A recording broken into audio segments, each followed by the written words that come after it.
So Taurus, your center stone card is the moon card. This isn't her first rodeo. Up. She's shown up quite a few times in the readings today.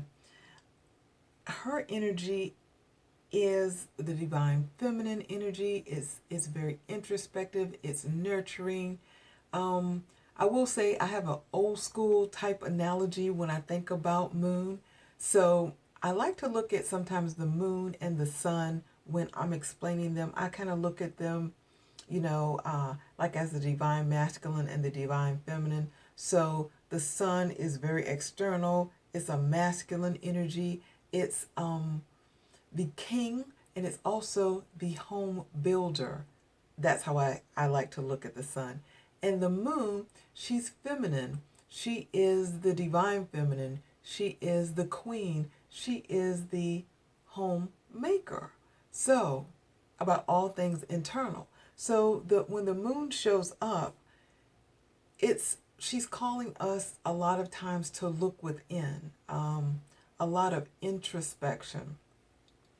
And sometimes when she shows up, it is to let us know that we may not be looking at things clearly, because when you're out at night, even if it's a full moon, you can see a fair amount during the full moon. However, there's still a lot of shadow, and it's still not the clearest view. You're still not able to see everything just as if you, not as if in the sunlight, it's not the same type of seeing.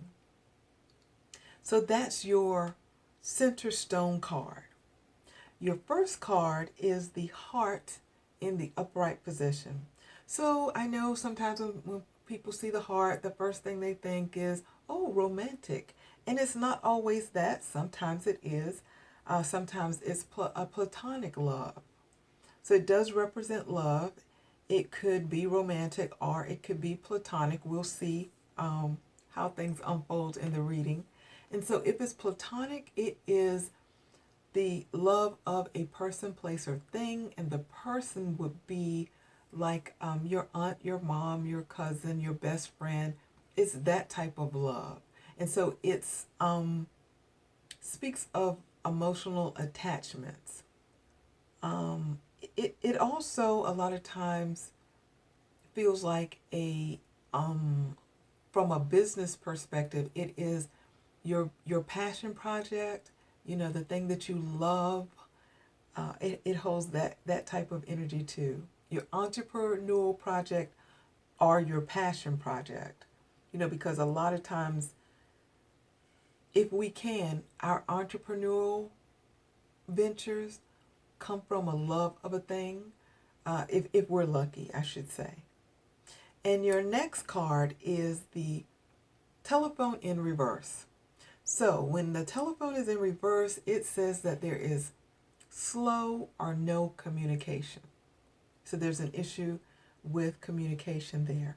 And on the other side of the moon card, your center stone card, is the yin yang card.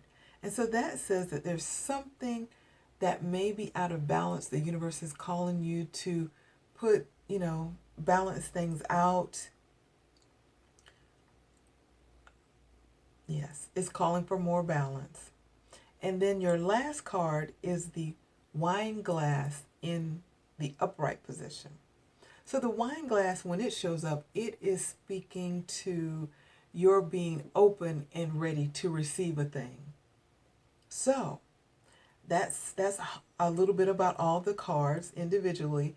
However, when I look at them together, this is what I receive. There is something that you want. You do want that passion project, whatever that heart is for you.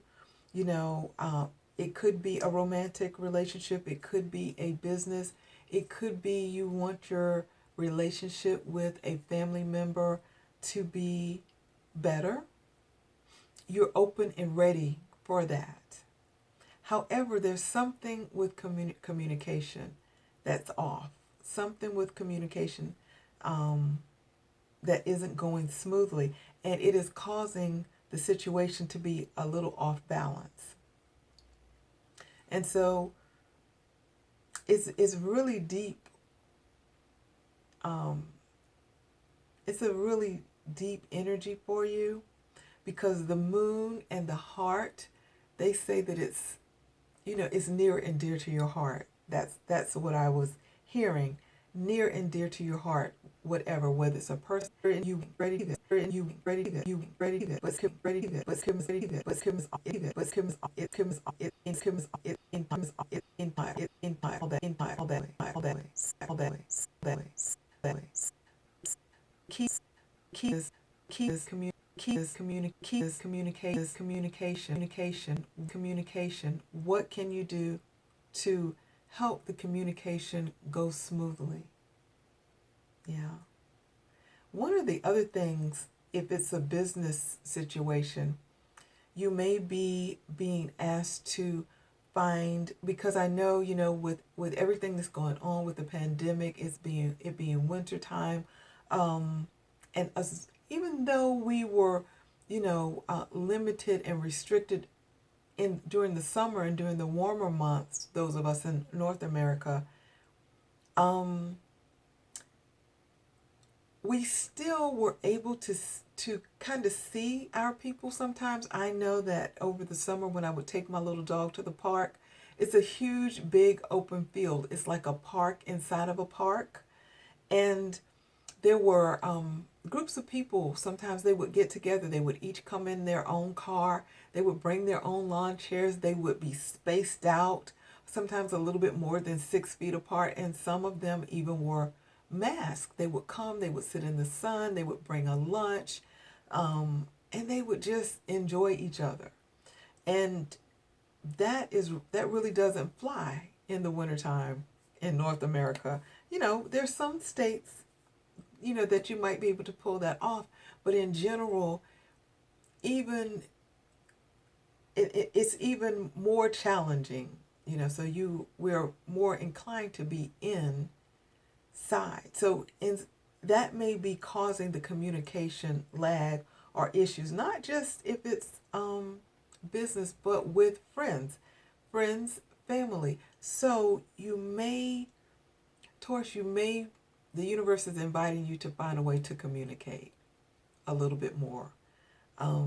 Sometimes if you have someone who's really not computer savvy, or if they have a cell phone, almost everybody has a cell phone, and most of us have released our flip phones. So sometimes you may have to call somebody and walk them through putting the Zoom app on their phone, and like while they're on their landline, because 9 times out of 10 they probably still have their landline, if, and walk them through the process of putting that app on their phone, so that you can talk, see you, and you can see them. So we need to probably make additional efforts to reach out and communicate, Taurus. Okay, I hope you find that helpful, and I look forward to seeing you next week, Taurus. So shine bright, and I'll see you next week. Namaste.